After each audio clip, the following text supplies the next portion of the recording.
Hi students, and welcome to week 14 in your online lifespan growth and development class.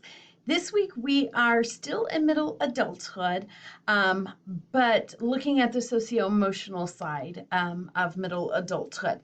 So for this week, you are going to have a Connect assignment on falling in love in middle adulthood. That sounds interesting. A chapter 14 quiz. And then to get us ready for late adulthood, your interview with someone in late adulthood is due. And so just to kind of recap here, this will meet your student learning outcome number one.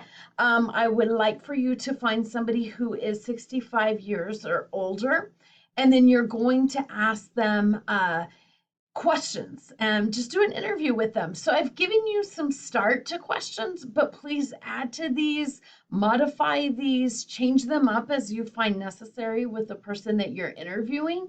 But we want to capture their story. We want to capture what their life was like when they were younger and what it is like now that they are 65 years or older.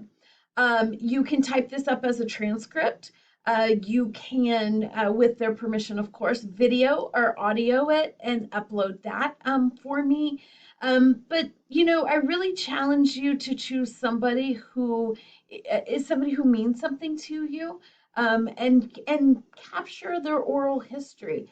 And don't shy away from interviewing someone who maybe does not speak English. As long as you can translate it for me and give me a synopsis of what they said, that's totally fine. I really want you to find somebody that's meaningful to you to interview. So let me know if you have any questions.